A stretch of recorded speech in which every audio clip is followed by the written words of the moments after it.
Try these show. I gotta tighten the screws. What are you gonna do? Good to go? We always have our dog Yeah. walking around in the background at our house with See, little fingernails on the I ground. like noises like in the background. Yeah. It makes me feel like I'm there. I'll podcast from coffee shops, or I've done Really? that from bars, and you just, if you can set the mics to the right level, you literally, it's like having a conversation where you can hear everyone perfectly, but then you've got like this DJ You kind got a of little bit vibe of in the back. ambient noise. Yeah. Yeah. I mean, I don't like, I've always gotten away from the whole padded walls. You show up to some location and it's, 45, it's freezing. The guy who was there before left chips onto the table. No, like I like the home vibe. Yeah. And speaking of home vibes, everyone, welcome to the Actually Podcast. My co-host Tasha Courtney and myself, Dave Neal, with Lindsey Simcik. How are you? Hey guys, I'm great. I don't want to say that we're in your home because we're live streaming this. It's not mine. I rent it. Okay, well, it's Los Angeles. No one owns homes in Los Angeles. I don't trust people when I hear they own a home in LA.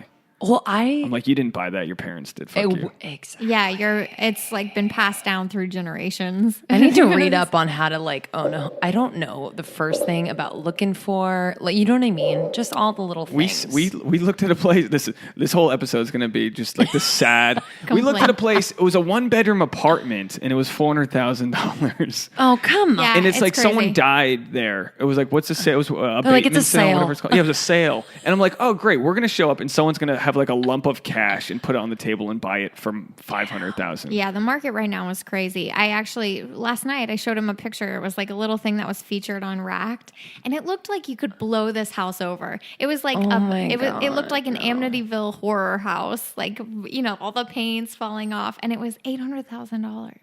There are No. podcasters like guys like Joey Diaz, like guys who have hundreds of thousands, probably millions of followers that are considering moving to Kentucky. Literally, he was thinking about just set up like Doug Stanhope. He has a place in like Bisbee, either Arizona or New Mexico. It's on the border, and he just has a compound. And Well, if you he don't can have live, to be in Los Angeles, like even for us, looking at an apartment that's like outside of the city is like, no way, we can't do it because can you have to imagine be trying to get? in the middle of Los Angeles all Yeah, the time. of course. Because we were looking at places even in Inglewood, and it's like, all right, let's try to get podcast guests to Crenshaw Boulevard. Like, and I don't think you need to live in LA to know what we're talking about. There's just dodgy parts of town, but like, Well, even beyond dodgy, just like traffic. Commuters, people who come from like, I don't know, whatever's east of Los Angeles, San Bernardino, they spend hours on the freeway. But if you don't have to be in Los Angeles physically every day, of course I would be in Kentucky. I would have my own little farm. I've done solo episodes of the podcast in traffic. I've done Really? it. I've said, you know what, Dude, you are innovative. I was like, look, cool. I can talk to myself on the highway perfectly fine. And You're like, doing it anyway. Yeah. Have you ever Same. caught yourself with the radio off? Like Every you turn day. it off and then you get back in the car and I get just, like, very having a conversation. Tasha gets, what she thinks about certain races when she's in the car driving, because she'll tell you that must be a fucking Asian, like, and then we drive by and it's not. She's like, yeah, next time it will be. Yeah, whatever. So You're making me look bad and I'm embarrassed now. Oh, please. So give us the elevator story of your life. Where you come from? What do you do? Oh, boy. Like, what got you here? Okay, so I'm from a little town in Pennsylvania called Newtown. It's just north of Philadelphia. I don't have a Philly accent, which is weird because everyone else does. That You I don't grew drink up that with. water? I don't Philly water? drink the water. I don't eat hoagies or go to Wawa and like spin, Wawa, that's a good one. Wawa, Turkey Hill, I don't even know. Are you an Eagles fan? No, I'm a Giants fan. My dad raised us Giants fans. I know. You guys just benched. No one cares about this. You guys just benched your quarterback, right? Yeah, he looked so sad. Yeah. What are you gonna do? 13 years. Eli Manning, 13 years as starter. They bench him. What are you gonna do? He's Yeah. had a rough. I haven't been love paying the attention, Mannings. but I guess You love the Mannings? I actually No. I do. See, I'm a Patriots fan, so like I know that they get away with murder. Literally, don't you know Peyton Manning put his balls on a trainer in college on her head as a joke? And No, I did not. Yeah, And she a tried physical to. trainer that worked for the team. All right, He guys. put his balls in her face. I'm sorry to burn. I'll come back to you. Well, I only know that Meanwhile, because Matt Lauer got fired this morning. know. Well, who knows what he did. Did you hear any more details? there's probably waiting on by the it. time this comes out, that'll be 7 assaults. deep. Yeah. It's 'Cause this is actually next crazy. week's episode, I so. feel like the sludge of the earth is just coming up. Yeah. Do you know? Well, but I'm just glad it's not a secret anymore. Like, it's not in the dark. It's not in the shadows. Like, if you do shitty things, people find out. Secrets don't stay secrets forever. Well, but you have to look at it now. I know the women's side of things. It's like women have been, not able to tell their story, and obviously men are just horrible. Women look at men in positions of power like we're all the same guy, and I'm trying to break it down and be like, no, each of these individual guys got fucked up. Even Kevin Spacey was, I'm not saying it's right, it's not right, but just to say it's horrible and not look at Harvey Weinstein and be like, why the fuck are you a monster? But no one's saying that it's all guys. We are saying that it is individual monsters, and they need to be called out. Now, so Lindsey and I met in Groundlings class. We're in class together at the Groundlings, which is an amazing improv school. I just mentioned that because it's funny when you have to do scenes together. And I was doing a scene with a lady today, and I had to put like lotion on her back. And I'm just like, I don't want to touch you. I know you're married, and I don't want I'm just so overly conscious right now of not coming off as the guy. If I was single, I would have been like, but I don't know. Do you think that that's because of all of the people who are getting called out right now? Or would you have always, because you're a conscientious person, been conscious of, are you going to use an improv class as an opportunity to be too touchy-feely with someone? Never again. That makes you a creep. Yeah. It's like there's a difference between a nice person who's conscientious and is taking into account how this other person is going to feel, and somebody who's taking advantage of someone. Totally. Do you think there's a difference between, and I was talking to my friend about this, an idiot and like a predator almost? Do you know what I'm saying? I'm sure. You know how there are some spectrum. guys who are fucking idiots. They slap some girl's ass at a club or at work or something. They're like, haha, whatever. I think that's an idiot. Mm-hmm. I don't think it's right. Who's not someone ass. Who's doing it maliciously. But here's the thing. I absolutely agree that those two are different, but we've been giving idiots a pass 100% for so long that they think it's okay. If we call it, so this is going to be our third time in 3 episodes talking about this guy who was like being so crude at the grocery store, like commenting on my nipples. And whoa. What? Yes. I'm in the beer aisle and someone like followed me up and was like trying to talk to me and talking about how like when they saw my nipples through my shirt, Jesus Christ. And I'm wearing like a bag of tea. Dave comes around the corner with beer like aisle fucking and, knife he finds in aisle 5. I don't know what to do. I struggle with like. Were you there? Like, No. I don't think that guy's a predator. I don't think he intended to like be creepy. But it's everyone's responsibility. But like, you have to call people out and tell them that that's not okay. Like when I could have been way more forceful and been like, don't you have any manners to this guy? But I didn't because he's, outweighs me by 150 pounds. But I did leave it in a rude way. Like I was just like, enough of this. And I like did like the hand flick. wave, like the eye roll and the walk away. That's what I did. I didn't leave it in a polite way. So I feel like it's our responsibility. It's everybody's moms. It's your responsibility to raise your boys right. And guys, it's your responsibility to keep your friends in check when they're acting like a dick or acting like an idiot. Yeah. And it's our responsibility to call it out too. Like, that's where men are 100% guilty. We've seen been giving dudes grab idiots girls' a tits, pass. and everyone laughed about it. And then we were like, "Oh, that's fine. She's okay." It was high school. She's okay having her tits grabbed as a joke. Is she laughing on the outside and crying on the inside? That's something we just don't know, and you have to make the assumption that that laughing cool. is a defense mechanism. Yeah. Oh, she was laughing. Yeah, she was probably still worried about how to get the fuck out of that situation. When I first moved to LA, a guy like came up to my car. It was like a road rage incident. This guy was like raging out and like got out of his car and walked up to my window and was screaming at me, and I laughed. I was full of fear, and my only response was like hysterical laughter. Tasha's laughed at me during fights, and I've wanted to literally murder her. I probably shouldn't say, because if she ever dies, they'd be like, "Well, that was a 260. Dave threatened to murder her." Well, she was laughing, Your Honor. Like what? You know what I mean? Like it's guilty. Yeah, but it's funny because how could you be laughing right now? Laughter's such a thing you don't control, and I laugh at fucked up shit all the time. Yeah, it's just you know what I mean? It doesn't mean I find humor in the old lady falling, but it's funny sometimes. But to your point in terms of like allowing people to do that, did you ever work in the bar business? Either of you? Yeah, I worked in a bar for a long time in New York. Same. Which bar? It was called Ship of Fools on 82nd and 2nd.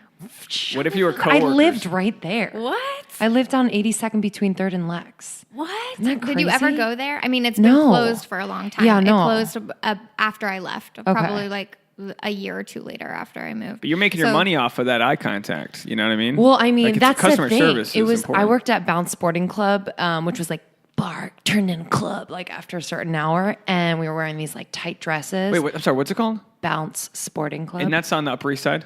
There's one on the Upper East Side, but actually the one I worked at was on 21st between 5th and 6th. Yeah, okay.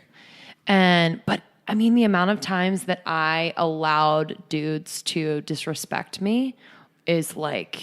But I mean, if you're behind the books and bar, books. you're probably more protected than. No, say, I like, was a bottle girl. Okay, because if you're a bottle girl, I mean, guys are grabbing your ass, like, right? Yeah. Like, that's happening. That happens all the Touching, time. they're asking you to sit on their lap. They're saying, come here, like, why don't you take a shot with me? And it's like, fuck, do I want to pay rent or... They did an expose on that, and I think Tiger Woods was the main subject, but they have, like, clientele. Like, if you're... I'm not saying this is... You let me know, because I only know from stories, but you have guys that if you can get them into the club or they're repeat customers, it's just money you're going to be making, and if they slap your ass, they want you to be okay with certain things or turn an eye to it, and that's just, like, I think crazy. Women, their whole lives, they learn that there's a fine line that you have to walk. Because if you are like too hard line, then they think that you hate them. You know, it's like you're trying to balance like being likable with like still keeping it professional. And it's hard because a lot of dudes, they take any kindness as like flirtation. You know, they just like it's a green light for a lot of people. I would They always get say the wrong this, signal. and this doesn't make it right, but it's important to just kind of break it down. I think genetically, men, we're programmed to put our dick in as many holes as we can. Different holes. Like that's yes, but we live in a civilized society I know. now. And so that's like I so just you've got your said, it's reptilian like we brain. can't give you a pass for biology. Like that's not the world we live in anymore. No, but it's so important like, to know that, not to say it's okay, but to go, okay, men want to literally have sex with all these different girls. It's in the plums of their pants. They feel it. They want it. It's weird. plums of pants. It's in there. It's in there. A girl walks by and guys go, "Oh my gosh, look at that ass." They're literally going, "Oh my gosh," like they got kicked in the knee. Like, "Oh, like, fuck." Oh, and it's like, and it hurts us because we're like, "God damn it." Yeah, but And that's just a thing. Yeah, but you keep it inside. Right. Right? Well, You guys, keep it inside. guys, you that just doesn't not just to another because your guy. knees hurt or whatever doesn't mean you can slap somebody's I lived in ass. Harlem in the cat capital. Catcalling capital of the world. Dude. I lived in Harlem where girls would be getting into high school and guys, hey, like they didn't give a fuck. And that's just that's a whole nother thing. I to don't kinda miss unwrap. the catcalling in New York. Yeah, or the getting followed for Oh blocks my at a time. God. Like, and that's when I got like hard. Like I had a fucking attitude. Did you ever have guys try to like wait for you after your shifts and things Yeah, like but that? we had bouncers for that that's reason. smart. Yeah, because So even then they knew. I mean, just like saying, not to relate this, but like with strip clubs, like the bouncers are like, they're like literally walking the chicks to their cars because it's like, we're going to let you think you can have them, but get the fuck away. Yeah, even we didn't have any bouncers. I just worked at a sports bar, but there was always a few male bartenders on staff, and they were always like watching us. They were our protectors, and at the end of the night when we closed down, they put you in a cab. Yep. Like they would make sure that you got home safely. Did you ever have any like white knights? Because that's my biggest thing that I hate is what dudes that are white knights that just be like, oh, I'll protect you, and then at the end of the night they're trying to like. Of fuck course, you. of course, but I can smell that from a mile. You can smell white knights away. Away, don't fuck with me. Yeah, don't try to pull one over on me because like I know sleaze. It's like weird working in the bar business. You kind of know sleaze right away. Managers, but then but then I've met some really amazing people, amazing customers who are like some of my greatest friends now. Like, and. It just taught me a lot about people, and a lot about how to deal with certain types of people and how people don't know how to act when they want to connect with someone. Mm-hmm. And especially drinking. I mean, I don't drink as much as I did in New York at all. I don't know if you feel the same way, but absolutely, yeah. That's so like an alcoholic I'm town. like It's like clear. very easy to drink from sunup to sundown. In Every New time we York. go back, and like we leave very hungover. socially acceptable, like brunch, mimosas to like 4 a.m. drinking. You literally drink all day long. Whereas here, if I'm like glass and a half of wine deep. I'm You're like, "Take woo, me back." Dave, let's go home. Hey. But like good thing. Like there are friends. Like I've got a friend. He's a really good friend of mine. I'd call him a brother of mine. And we were at a club in New York that he got us into. I wasn't the club type. He walked us in, bottle service, all this shit. We didn't see a bill, nothing. He just knew everyone there. And we watched him getting carried out by bouncers, and we never found out what happened. And we think he probably put his hand up a girl's, like a waitress's dress or whatever, and and we don't know. And he got kicked out, so it wasn't like taken lightly. But he's like a brother. Like if I was like, fuck, dude, I need a liver. Like okay, like he's just, you know what I mean. I've got those friends that are so close to me. We actually mentioned this. I got to be very, very obscure with this reference because he's a friend of mine. But when I lived in Boston, a town I'm making up right now. Not Boston, but Boston. There was a friend of mine who was dating a girl, and he cheated on her years ago, and they've since gotten really serious, and they're in love, and he feels horrible about it. The other night on Thanksgiving, we were with another friend, being vague, and my friend was like, "Oh yeah, did he cheat on what's her face?" And I was like, "Dude, shut up, man!" Because this was years ago. He's done the work he needs to do to like realize that that's not the route he wanted to take, but he did have. And Tasha's like, "Oh, you're trying to cover up a cheater," and I'm like, "Ah, fuck." So several times since in the last week, she's been like, "Now I know how you'd feel," and I'm like, you know what I mean? It's okay as long as you don't get caught. But no. But that's it. I don't think him confessing would at this point. I'm busting your balls sort of about that. I don't really have like a super strong opinion in any way. I think that, you know, A, it's not my business, and B, you do have to sort of take those things on like a case by case basis. Yeah. Do I think it would make it better? No. Do I think you should destroy a good relationship over like one mistake? No. But I realized in defending him, I was now a cheater. I was like, fuck, she's now. But I know the quality that I love in Tasha that I haven't had with past relationships is that she trusts me. There's never been like, who the fuck's that? Like I've had to learn to be more open because in the past with Tasha, there's been times when I've kind of withheld information that wasn't bad, but I just withheld it because I didn't want the optics to look bad, and then it looks sneaky. And now it's like, okay, now just trying to be as open as possible. Totally. Because it's been something that has been. I think that's like it's all sort of the same thing that we've just talked about for the past couple minutes. Is like we have to sort of trust each other more. That like just how you were saying that, you know, just because your friend, like he would give you a liver, but he also slapped a girl's ass or whatever, that people are not just one way. That right? Good people can do bad things. And you have to, and yeah, but like we have to understand that like it's not black and white, that we're just gonna like throw away a relationship because of one cheater, or that you can't tell me that you were playing baseball because you're afraid that I'm going to take it the wrong, whatever. It's, you know, like, okay, good. I was playing baseball. I know what you mean though. I think like taking away the shame, like the whole shame thing when you do something wrong, I think just like stops any sort of progress you could make in the relationship. Like I remember I was younger. I was in a 5-year relationship and I was 20, I guess by that time, 4 years in. We get it. You're younger than us. 24. We know. Oh, really? I am? Yes. Oh, I'm 30. She looked at Tasha. Really? Yeah.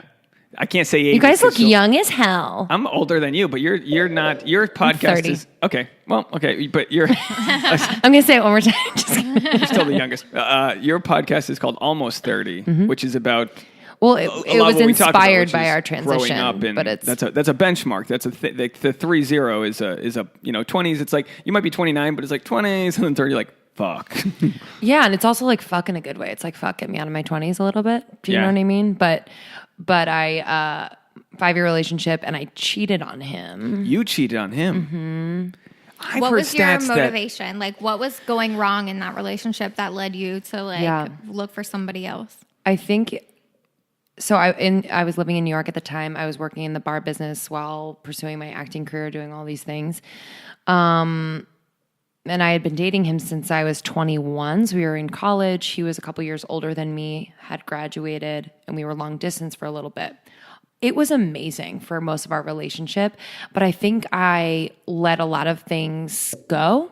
And But kind of not really. ignored. Yeah, exactly. I missed some red flags, and there was this like built up resentment of like, I do everything for him, like I sacrifice so much, and like, you know, he never does this or blah blah blah. He sleepwalks when he drinks, and then he pees on my carpet. Whatever it is. That. Yeah. I peed for the first time. I peed my pants for the first time last week. Yeah. First time since a kid. You're like, I caught it quickly, but I was like, oh, that wasn't a dream. Anyway, sorry to make that. But thank God I'm not. I love how you're like, this guy's a fucking douchebag, and I'm relating to all you're saying about him. The thing is that he was amazing. Like he really was. I have nothing really bad to say about him. Long and distance we were are we also talking? young. We were really young. I was still in Boston, and then he went to play football. So like Milwaukee, Minneapolis, yada yada, whatever. And then he was in Jersey, and I was in New York eventually. And it wasn't that long distance, but with our schedules, it was like I couldn't see him. Did you meet in college? Yeah. You went to BC, right? Mm-hmm. Boston College, nice. Yeah. So you met in college. Yeah. And so you're going from one phase of your life to another, and sometimes we try to pull. Like I didn't have any serious relationships in college, but I was like footloose and free afterwards. I couldn't imagine trying to tie a relationship into the evolution. It was easy. Like I wanted to make it work. It was easy because we both wanted to make it work. And then working in New York, bar business, it's like dark. It's like it can get dark in the bar business, and just in New York in general. 100%. I don't know. It's interesting because I love New York so much, but I was actually just thinking about that recently. That like there's like an undertone to sort of all of your interactions. Like I think about the whole like Harvey Weinstein stuff. It brought up a lot of memories of mine that I had buried. Specific things, specific agents, specific, like 100%. Horrible shit that has not happened to me in Los Angeles. And maybe it's because part of being older and wiser and having less of a tolerance. LA's a morally sound city, so that's probably why. That's not what I'm saying. But having less of a tolerance for bullshit. But I was thinking about just like the sort of like darkness that kind of surrounded a lot of things in New York. Absolutely. And a lot of things in New York are amazing, but like it's weird. It's late nights. And if your boyfriend's not there, it was like low vibe. It was like, and I didn't. Looking back, I don't even know who that person was. But anyway, I got mixed up with someone who I worked with. And I mean, it was real. Like, it was like purely physical at first, and then it became something more, and it was fucked up. Tell me about the first time that you crossed that line. That you were like, all right, well, I guess we're going there. I mean, had you just made the decision in your head beforehand? You kind of been like, you know what, he doesn't. That's a good question. I honestly blocked out a lot of this, so it's interesting to think about it. But it's like I almost like knew something was going to happen, and now looking back and having done a lot of work on myself since then, I know that like that was, and if anyone's into the woo woo, but I know that was like my higher self pushing me to fuck this up because I wasn't ending the relationship when I should have. You didn't have the balls to I didn't have the balls. I was walk away because we had some trouble, and he took me back and wanted to work on it. Truly, he was amazing. Like he really wanted to work on it. He was doing all of the right things. But if it's not meant to be, like the universe has a way of like writing your path. Oh yeah, and it pushed me to cheat on him. It was crazy, but I of course would do it differently now. I wouldn't cheat again. People say always a cheater, whatever. I wouldn't. Yeah, I don't believe in that. But it doesn't help. It doesn't help your cause if you're with a guy now and he knows you cheated on someone. Totally, but that takes both of you to work on that communication. 100%. We mentioned shame a few minutes ago. Exactly. When we were talking about that's my big thing about like apologies and making it right when you see like these serial offenders like the Harvey Weinsteins and whoever else. That's the difference between somebody who like fucks up once, feels really bad about it, says sorry, and swears to themselves that they're never gonna behave that way again because it feels so bad to feel that guilty. That's shame doing its job and making you a better person. Everybody makes mistakes, and it's important to be forgiving of mistakes. But like, did you learn your lesson, or are you continuing to make the same mistake over and over again because you don't actually care? Exactly. That's the difference. While you're in the heist of the cheat, that must feel pretty good. It's a high. No, it's seriously a high. It's fucked up. It's crazy. Like the thought of getting away with it, or oh my God. Yeah, well, it was like simultaneously killing me, but like I was also getting off on it. It's like our dog bad. sometimes will eat our food when we're out looking. He feels horrible. But he's like, he cannot stop himself. He feels horrible. He's like, I know this is not gonna, and he just, and that's the reptilian. That's literally the basset hound trait, where you're just like, I can't help it. But yeah, so you felt that kind of rush. Did the rush wear off, or what was it? Did you have to tell your boyfriend, like, look? It wore off when he caught me. He caught you. Mm-hmm. All right. They always humans know. Yeah. Not just women know, not just guys. Everyone, when the there's vicarious something up. bond that you have, that telepathic bond, doesn't have anything to do with whether or not Tasha and I are 8 feet away or across the world. 100%. Then the whole thing like, oh, my twin died and I knew right away. Sure, but there's a lot more subtleties. There's like, vibration. I don't think she. Yeah. I know. There's like this vibration. isn't right. Like if you're different, I'm like, what's up? That's why, like, they always say, like, trust your instinct. If something feels weird, like you're walking to your car in a dark parking lot, you scream first and apologize later. You ask questions later. Yep. You've got to trust your gut, because we're a lot more in tune than we give ourselves credit for. Way smarter. I think we try and subconsciously quiet the noise. Like in our modern day lives, we've got a lot of distractions and things that make us act like that's just superstition or whatever. But really, if you tap into it, you can be very aware. Guys are programmed to expect that their girl's cheating on them. Really? I can't tell you many times I've gone home at hours I wasn't supposed to be home, and I'm like, oh, she better not be fucking some guy. About me? Yeah, I've told you that. Yeah, it's just a weird thing. And I was saying this too, like when you have when you have a baby. He's like 10 beers deep. He's like, oh man. Yeah, I'm not gonna, you know what I mean? Like, or like I left, and like 5 minutes later I forgot come back upstairs. I'm like, oh, are you there? And then guys, when they're in the delivery room, it's a joke, but it's kind of true. It's like, is that baby going to turn out my shade? It's a joke, but it's true, because there are, a very small percentage of times when it's like, surprise. And I'm not just saying like Maury Povich stories, like it happens. I have friends that they thought their dad was one guy, and they're now finding out in their 20s or 30s that wasn't their dad. And like, so it happens. But like, because if guys cheat, I mean, and I've got a buddy who just found out his dad had a family in Russia because he did business in Russia. Like, what the fuck? Oh my God. It's just, it's out there. It's crazy. But anyway, so how did he catch you? I was... This is becoming very public knowledge. I love being so honest about it because it frees me. No, it's like very free. No, I've already talked about it on my podcast. I say that after I put you on the spot, and then I go, you don't have to talk about it, everybody. Don't you feel 10 pounds lighter? It's like after you have a good cry, or like you tell a deep, dark secret, or you talk to your therapist or whatever, and you walk out and you're so tall. When this first happened, it was like so hush hush. Oh my God, Lindsey and so broke up. Oh my God.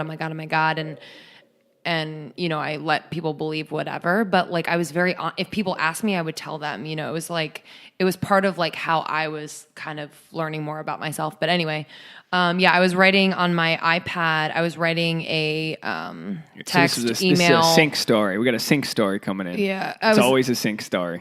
I was writing drafting a text to the guy I had been, messing around with, basically telling him I needed to end it. But like we had grown so close that it was like just intimate. You know what I mean? It was like more than like, we're not going to fuck anymore. Bye. It was like, I really care about, you know what I mean? It was sort of like a breakup. Oh, it was a breakup. Was he kind of like, are you going to dump your boyfriend, or was he cool with the fact No, he was like, well, it's like cool, but it's not cool. Cause it's like, sorry, I got to go hang with my boyfriend. Yeah. I mean, he was like heartbroken. I mean, he really liked me, and I really liked him. But then the second that my boyfriend found what was on my iPad, he found it. Did he find it on your physical iPad, or did it? Okay, so it wasn't. He went through it. He was suspicious, and then he saw that we had FaceTimed. It was like all this shit, and I was like, "Yeah, I'm not gonna lie to you. Like, yes." At what point, when he confronted you, I mean, was it like you just took a second? Like, yeah. Or was there like, what kind of resistance was there to let yourself free of the ruse? At first, there was 2 times. I told you he took me back. And the first time I freaked out. I cried. Take me. The guy you cheated with took you back. I'm sorry. No, Okay. my boyfriend. So the boyfriend took you back after he knew you cheated on him, and that was after, had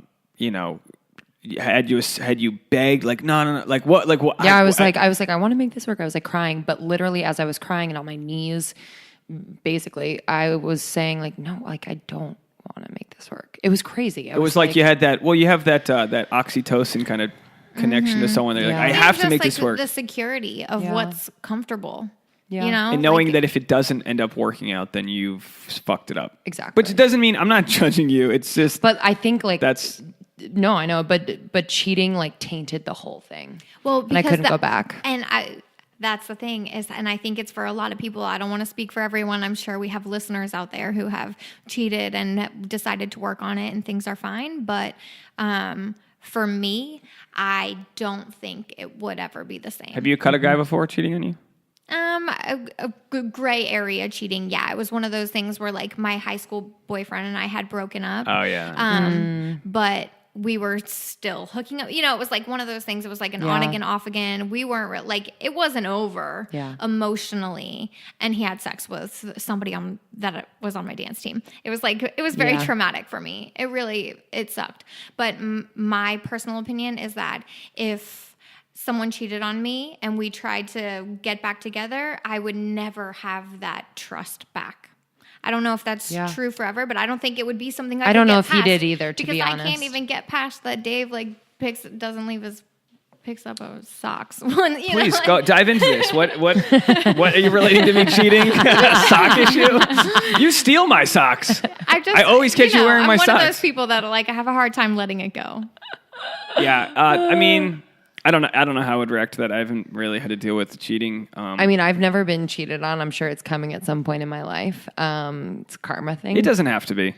I think what I mean? Like, if I've been single lesson, for 5 years, so I think that's kind of what it is. What's single life like for you? What's the where are you at?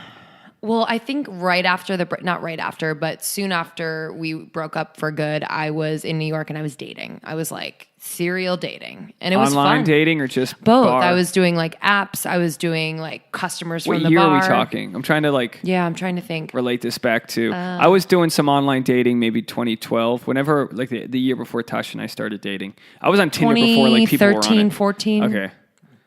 Yeah, because there's people. I mean, there's different levels 13. of seriousness. Like I have friends who have met and got married on Match, which I thought was bizarre that people would pay for a dating service. But doesn't paying for a dating service seem 10,000 times better than being on a free app where everyone's just trying to hook up? Sort of, but I also believe that the bar, not that the bar set higher, but that there's a lot riding on a date. Versus like, I met someone for free, let's see how it goes. And then like, I'm kind of like a Trojan horse style dater, where like when Tasha and I started dating, we were already friends.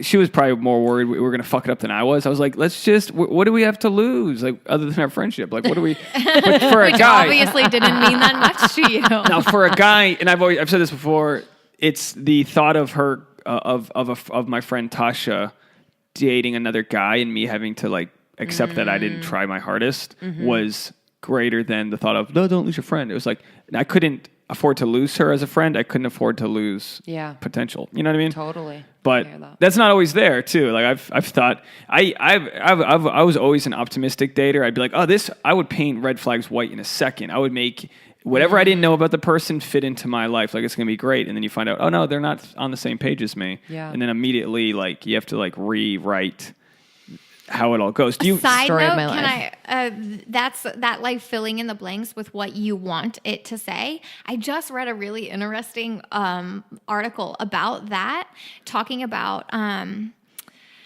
the way that Donald Trump talks. That he like it's about your verbiage. That like if you say like a vague sentence, like, and what did they use as an example? We're about to lose our Southern listeners. Goodbye, y'all. Peace out. You're fired.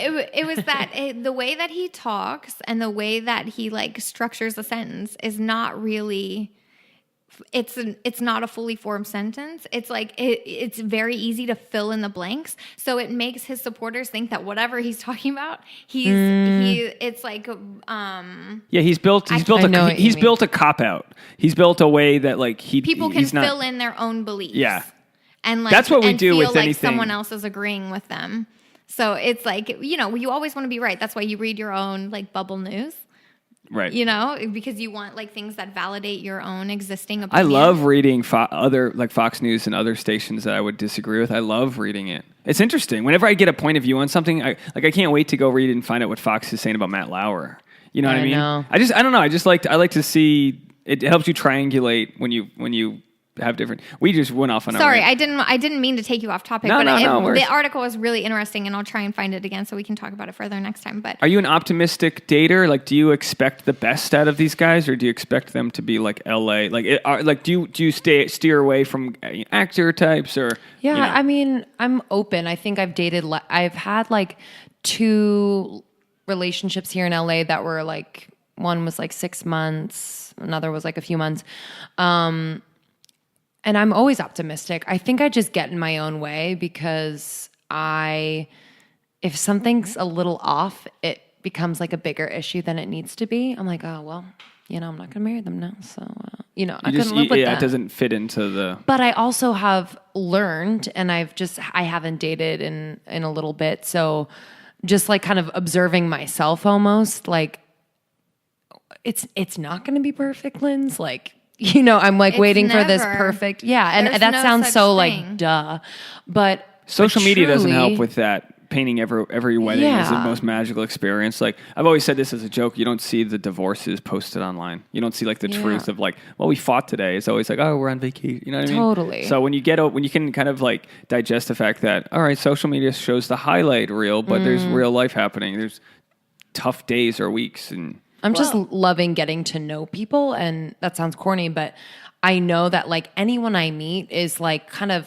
I'm drawn to them or they're drawn to me for some sort of reason, and it's fun to kind of find out what that reason is. It might be romantic. It doesn't have to be that they're your soulmate. No, we might have great sex. We might he might be interested in this one thing that we're both interested in. We go somewhere and experience something. Or maybe you learn something from each other. Maybe you like have like a karmic breakthrough of some sort of like flaw in your character because you learned it from this one person. Like I truly believe that we're there to help each other or like mend each other. Yeah, we're all part of this collective trying to make each other better. Completely agree. What's your support group like? You got a bunch of girlfriends. You got some family out here, right? Yeah, I saw you had your sister in town. Yeah, is my she sister close was in in age? town. My sister is. I have 2 sisters. One, I'm 30. One is 28 tomorrow, and one is 25.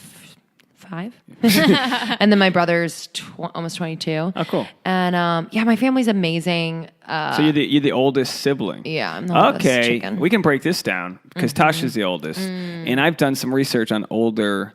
Like when the eldest is a female. Yeah, there's a lot of control going on with parents. Did you have any of that with parents not wanting to fuck you up, not wanting to let you kind of? Being the firstborn daughter is a much bigger deal than a firstborn son. There's just a lot of shit society puts into that. I had to break the ice on a lot of issues with my parents, and I never did anything terrible, but like I did, like if I went to the movies and like met up with a boy and didn't tell them, like that was the end of the world, like never did drugs, never like drank excessively, was whatever. But I had to break through a lot of that, and that was annoying, and my siblings had it a lot easier. But no, my parents have been really supportive. I think for me, like the most challenging thing has been my dad's always been like, career first. Like you don't have to depend on a guy. You have to focus on this. Like your career, like someone is always doing something while you're sleeping, blah, blah, whatever.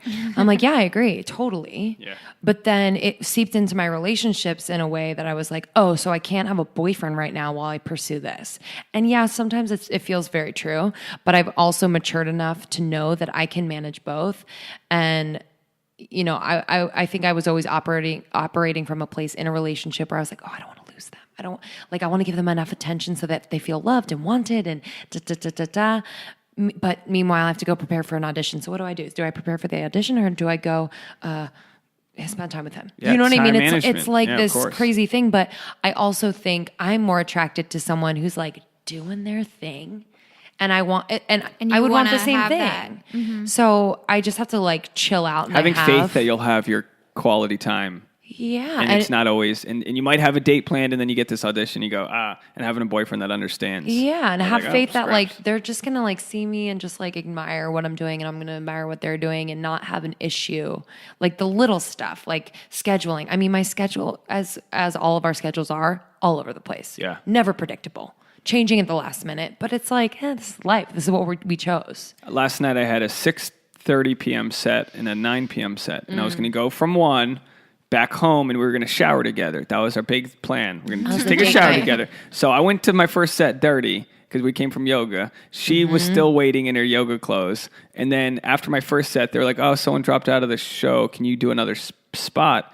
And I was like, sure. And on the inside, I was like, fuck, I ruined the one little thing we had. And I was probably, I rushed home because the set was right near home. I rushed home literally just to say, like, I can't stay. And she's like, all right, okay. Like, she didn't care as much as I thought she would. Yeah. And then I went back, and then I didn't shower. So I went back and did the other 2 spots, and I came home late at night. And that was it. But I was like, I probably could have, like, she understands that's exactly what happens. Yeah. You know, and it's one thing if it's like, we're going to Joshua Tree for a very romantic weekend, and I wouldn't blow that off for something small, but if like something big happens, like I'm sure we'd both be on that same level. Totally. And it's tough with what we do because it's not a 9-to-5 job. Like No. random things come up out of nowhere. No. And do you find, I guess you guys seem like you're super collaborative in this way, but sometimes like if someone's not in the business and I'm dating them, or maybe they're a little bit farther along, do you ever like feel, I don't know, a sense of like insecurity or like worrying about what they're feeling in the situation? Do you know what I mean? Yes. First of all, collaborating, combining our creativity, I think is one of the greatest hurdles we have. Would you agree or no? I don't know. I'm sort of waiting to hear what specifically you're talking about. We gave Lindsey our soap, Ta-da Soaps, on Instagram. Ta-da! I think I know where you're going. We had to with learn, like I fucking mix the oil and you measure. Like we had to learn to like work on opposite sides of the I think kitchen. we really have challenged each other. I would say that it is actually one of the most rewarding things because we've had a lot of growth. Well, by knowing that it's an growth. issue, you've already begun to overcome it. By knowing, Well, we use the example of like we've had to put a surfboard on a roof or pitch a tent and we fucking blow out. No, you fuck. And then we've had to do simple things. I mean, and then you'll see she'll be in the car and the stereo's not hitting it right. And she, let me do it. Let me like. It's very much like it's just we know how to operate on our own. I know how to build a fire on my own. Totally. But the second we're trying to put logs together, it's like we're two bozos. It's a 3-legged race.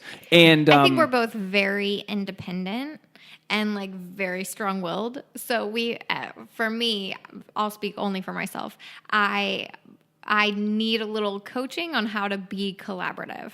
And I don't want to speak for you, but you know. Go ahead. But don't let it stop you now. No, it's about a lot of things. It's a give and take. It's my like wanting to share more instead of just be in charge of everything, and you like knowing how to speak to me in a way that makes it a collaborative experience.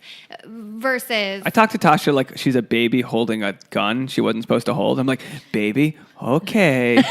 It's like gently creep up to her, and that's how I coach tennis. Like, it's all right. You play tennis? We started playing, and it's we've had 2 lessons. We've had a couple Amazing. times, but Cool. He bought me a tennis racket. All right, last year for Christmas. 2 years ago now. 2 years ago, we played for the first time like a month ago. Because I'm just like I know how to. I can coach you on this. It's like it's a sport I played my whole life. Well, but we Same. never have more than 3 minutes together, so it's a little tough to actually. So hard. But anyway, so by knowing what your challenges are, it really helps because at first it's like, all right, this fucking bitch won't let me put a surfboard on But a it's roof. And it's like, oh, that's communication. not what it is. So when you're like dealing with dating someone who's outside the industry who doesn't get it, you just have to like find a way to speak their language and let them know that like this, me honoring my commitments is a huge part of my work. Like I have to put my work first in this. And it seems like you already have that figured out versus a lot of other women that I talk to who tend to like really make the relationship everything, especially in the beginning when they're dating I someone. used to do that, yeah. And And I think it's also a matter of like standing in my light and knowing that like this is what I've always wanted to do. Standing in your light. I like that. Yeah. That's like a nice mantra type of thing. Just like knowing that like that he is like drawn to me and attracted to me for that reason too. So if all of a sudden I become this like person who's like, what can I do for you? Like, I'm so sorry that we can't no, that's what I want Tasha to be. That's not who he was attracted to. Like that might start freaking you out if she started to do that, like opposite extreme. Like you're attracted to the independent, like badass boss that's like running around town, so busy. Like that's kind of what they're attracted to. Yes, of course, there has to be balance and empathy, but especially in these years where we're trying to establish ourselves in our like respective industries, it's like this is what it takes. And I hope that I'll still be with that person when I get to a place where I'm really, really successful and we can look back and be like, oh my God, remember when? So I don't know. It's like investments. If you invested $10 when you were 7, you'd be a millionaire. It's like, well, now's the time to invest in your career. It doesn't mean you can't do both. It just means like you have to have a serious plan. With Tasha, what she makes doing like her I don't want to say creative. What you make in your profession versus what I make doing quote unquote comedy is laughable. It's like I got several side jobs. Like I know that until you're making headliner money, you're not making that. You know what I mean? Like I'm so like way more confident that I'm on that path than maybe I should be. That's the key though. But that's the key. And having a girl that like I know. If I was single, I could get by on a lot less. I've spent way more money being in a relationship than I just, as a single guy, it's like frozen chicken and broccoli. Like, okay, cool. Now I got, whatever I'm going to. Living in a closet. I told Tasha, she was like, we'll go to the West Side for the podcast and then I'll take you out to dinner. Like, she's like, okay. So she's already like, what am I going to get? She does she orders second meal. So she gets the to-go container. She's like, I know I'll be hungry in 3 hours. So I'll get a to-go container. It's like, what the fuck? When there's a lot of good options on the menu, I can't help myself. I don't want to commit to just one meal. I want to try everything. Yeah, and to say it's, we're peas in a pod, but we're also two completely different peas in a pod.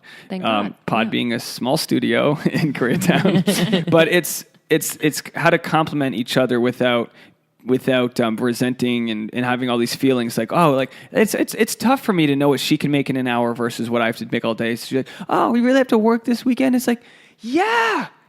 Like I'll get defensive because I'm not where I want to be, and I have to be like, yes, and then it's a whole thing. But I come from the Catholic background. You don't talk about obviously politics, religion. You don't talk about money, and now I think it's fine to talk about things because it's something where she's in a place where she's making that money that I'm not, and by no means is like carrying me, but like helping, I'm just banking on you like blowing up so that I can retire. You will, yeah. That'll be fun. So our subscribers, please share with your friends. I want to talk about your podcast. You have a huge podcast, Almost 30. It's now geared mainly towards I listened to an episode, but I was like, I always relate to feminine things.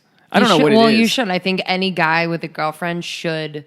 Or any guy in general. Really? Don't you want to know 100%. What half the population's experience is? Well, I read a book about codependency, and they refer to the reader as her the whole book. Oh. So, like, as a woman, you'll understand. And I'm like, yes. And I'm like, oh, wait a second. It's like, yeah, your man might feel this way. And I'm like, no, that's okay. But it's still, it fit me. But don't you think that gives you insight? I read a book of his, The Superior Man, and I learned a lot from it. Do you know the book? No. It's just one of those things. Like if you're trying to figure out life, maybe you should look at it from another perspective. Completely. My yoga teacher gave it to me, a woman. Yeah, she's like, you don't. The title's a little weird in today's world. It sounds like an alt-right sort of the superior, but it's yeah. We have a lot of male listeners who write in and they're like, "Wow, this has really helped me to like, get into my girlfriend's head." How did it come about? So Krista Williams is my co-host. She is the creator of the 100 blog. We met out here in LA. Actually, she was auditioning for Soul Cycle, and we had a mutual friend. She was living in New York. I had already moved to LA, and Krista reached out to me to ask for advice on, the audition, all of that. She didn't end up making it, but we were connected, and we just totally clicked. She and her boyfriend moved out to LA shortly after that. And, you know, I have like girlfriends scattered. I don't have I have a group of girlfriends back in New York. But mostly my friends are kind of in different groups. And, she was one of them. And our conversations were like deep as fuck and fun, and like just talking about our transition from our 20s to our 30s. We were talking about moving across the country, which we had both done, talking about like breakups and all of this. And she was a fan of podcasts in general, and she's like, do you think we could start a podcast? I was like, I don't know. What does that mean? You know? And then we just started recording on my closet floor, her closet floor, on like a janky little recorder. And we were just having like the best time. Didn't know what it would be called, what it was. We kind of knew what we wanted it to be about, but it's completely changed since the beginning. And so Almost 30 Podcast is basically, you know, helping people to navigate any type of transition. It was inspired by our transition from our 20s to our 30s, which is a huge transition for everyone. If you're into the woo-woo, like your first Saturn return. So there's going to be like a major life event. For me, it was moving across country. And just by turning 30? It's around 27, but it could last for a few years. I'm not Tasha's more into that than I am. But I had astrology. And I had a rough week, and she's like, you need to read your November horoscope and find out why. Hey, it makes you feel better, man. It's crazy. Well, and this is how I explained it to him, because I get so much resistance. I email it to him almost every month. I sort of quit doing it. I scroll down to the summary. Yeah, I read the summary. But even if it's total bullshit and it's not real and it doesn't mean anything, like it sort of helps you to like focus on all of the things that are important in your life. Like, oh, this month you're getting help in your career sector. Make sure you're working extra hard and doing this. It's almost like you open your eyes a little bit wider, like, oh shoot, this might be coming, and you see these opportunities. This month, focus on your health and get in the gym. And it's like, it helps to even if nothing else, it's helping to train you to be a well-balanced human versus being. Just that blanket feeling of like, okay, like I feel okay. It's like, oh, no, work on the career, work on feeling, you know, or even self-emanating or self-actualizing things into your life. So how long have you done the podcast? It has been a year and like 2 months. Oh, nice. And it's been amazing. I mean, the community has like grown exponentially, and I think because like so many people are going through this, like not only 20s to 30s, but people are realizing like, oh wow, like I'm really not happy in my job. Like I want to quit. I want to start my own business. Or that's a crazy one. Oh yeah, that's something I hear just by sharing my story of like, oh yeah, I got a business degree, now I do this. People are like, what? And it's because they're all like, oh, I got a screenplay idea. Yeah, and then all the limitations crazy. People set on themselves.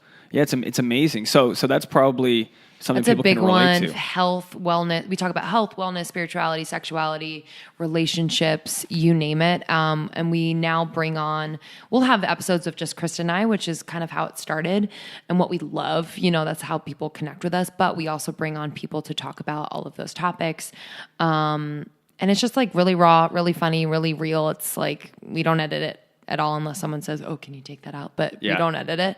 I do the biggest eye roll when someone's like, oh, that thing I said? And I go, fuck. So I got to listen to 45 minutes and find out. Literally. So now I know not to say Tasha's age. I know that. I know not to say what day we're going home for Christmas. We're like, the bank robbers. The robbers are going to come. Like, I didn't think about that. She's like, now that you mentioned it, you need to bleep that out again. No, it's true. So true. Like, let's just be smart. Yeah, you and 100%. I know. I mean, good on you for saying that you're 30, but you know, I'm in a business where like I'm going to buy myself as many extra years as possible and buy myself as much Botox as possible. Like when I post on Instagram, like a place where I am, I don't post the picture till I'm leaving the place that I'm geotagging. That's smart. I don't geotag my house. I don't post pictures of what my house looks like or like what the outside of the window, what the surrounding building looks like. There are creepy people in this world. There are crazy people in this world, and that's don't something need as a man, I'll never have to deal with the stalkers. Just the thought of stalkers, like but somebody may try and rob you sometime when you're out of town. I've said my cell phone on this podcast before. I've never gotten a phone. Oh my god, LOL. I've done it. If you go back like 180 episodes, like guys, call me. I used to like leave it out there and be like, oh, call in and. But then like Tasha posts a Snapchat and like 17 dicks fly into the, it's like how the supply. So I'm trying to ride on her coattails. I think someone actually wanted to do press with her and feature her for some magazine, right? And they wanted to talk and about I'm like, the podcast. and don't get me wrong, super happy. I'm like, I will be your like sugar mama. I will be your like stage coach. Go for it, Tasha. Go, like, you know what I mean? If people want to write about you, by all means, go for it. I don't want to overrun this. Do you know how long, what we're at? We are, actually.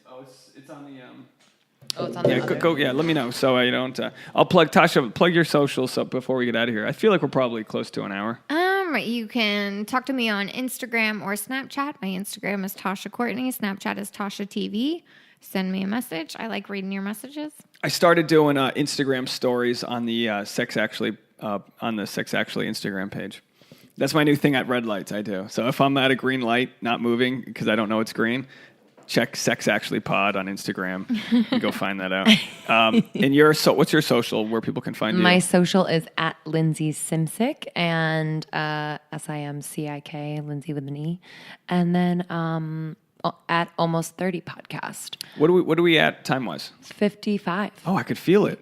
Can we do 5 more? 100%. We'll get to that even one. Okay. Whatever you want. I just wanted to know. Okay, so you're the boss. Okay, no, perfect. Well, we came to your place. We're like, no, we move in. chilling. That's what we do. We're going to watch some movies afterwards if you don't mind. Yeah, I'm cooking. We did that to I love having good friends that you can do that to. We showed up to a buddy's on Sunday, and his girlfriend, she's in the Screen Actors Guild selection committee this year. Tasha the was nominating committee for this, so you get to see every movie. Like before, I love that. It's like first level of voting for SAG Awards. So you watch 1,000 movies, things that like, and anything. You pick the things that are like going to be the number, the top 5 in every category. Like they even had Louis C.K.'s C.K.'s movie that's like burnt. Like there's no copies left. We have a copy.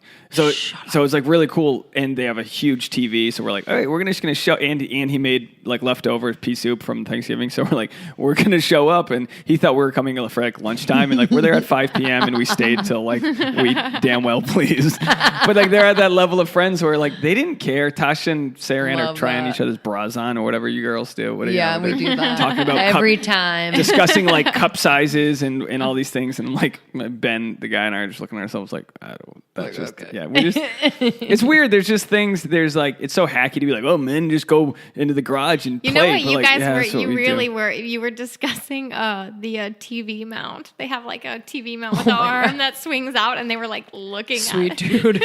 I was like, swivel it this way.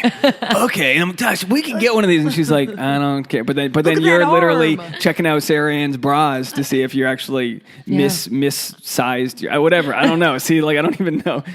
I love it that like I'm for as much as I think I know about the gender of yours, I do our laundry. I'm the laundry guy, and cool. I can't tell you how many times I put gym shorts on that have been sitting in my laundry, and a thong pops out because it's stuck. I used to drive. I taught a whole class with underwear wadded in my leggings. I was like, what the fuck? What is this lump? I'm like, there's a lump thigh behind my knee. And it's this lace slingshot comes out. Yeah. They never look like underwear. It's always, and so it's, and we, of course, do it at like a public, laundromat, and I just look like a creep because there's just these, and you complain that I actually have more clothes to do, but I just have more material on what, you know what I mean? If I have 15 pairs of boxers, that's a thing. If you have 15 thongs, that's crumpled up into my pocket of my gym shorts, and I don't even know they're there. They're just, anyway.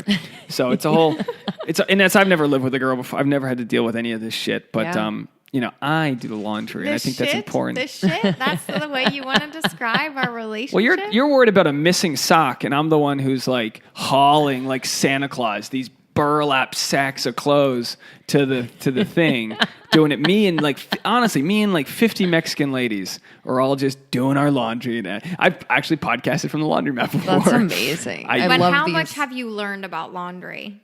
He's learned a lot. Amen. No, I've learned what not to do with your laundry. Don't put pins in the laundry. But I already know. I've done laundry my whole life. I'm the king. I know like the perfect OxyClean amount. I throw that shit in like bam, like I'm spicing some dinner. that I'm going to go take you to now. So we have to get out of here. Thank you so much for, God, first of all. Let's do it again. Yeah, this please. was a I'd love blast. to have your co-host Yeah, on if she wants to be on. 100%, yeah. I'd love you guys can go do another Yeah. Sex Actually in the future. do it. I know we only should. broke the surface Yeah, getting I'm to sure know we you. have a lot more to talk about. And we want to have you guys on the podcast. Absolutely. Well, I don't do want to fuck. Is it a woman only thing? I Nope. don't want to. No, we have a lot of guys on. Okay. Yeah. Well, okay. Actually, it's perfect. We just said the other day, okay, who are our like male comedian? We need like guys, and we had a bunch last year, and they were really popular episodes. Yeah, I love people that work, with the podcast that are good, like you. Like we've had certain people that I've had 7-8 times. I mean, in the end, it's nice to share each other's listeners, but in the end, it's nice to like just have a community that people go, oh, Lindsey's back on this week. Oh, cool. Yeah, When I listen to podcasts of podcasts I like, it's nice to meet someone new. That's always good, but it's also nice to be like, oh, I don't care if he tells the same story. I've told the same story. People ask, I'm like, I guess I'm telling this story again. But it's like, I think people are okay with it because they're just hanging out with friends. And sometimes like Tasha will say, there isn't a story of mine that she hasn't heard 4 times. Yeah, I think we've run out of things to say. There's nothing left. There's nothing new. I'm going to just start borrowing stories from other guys. Anyway, this was the Sex Actually podcast. Thanks again so much for being on. Lindsey and Tasha, always a pleasure. Everyone, go check out her podcast, Almost 30. It's on iTunes. It's on all that, right? Yeah, and on everything. Go send her a message on her social. Let her know that you heard her on the podcast. And we'll see you next week. Bye, everyone. Bye. Thanks so much. Oh my God. Of course. I felt naked not having my mixer in front of me where I know like what time I'm at.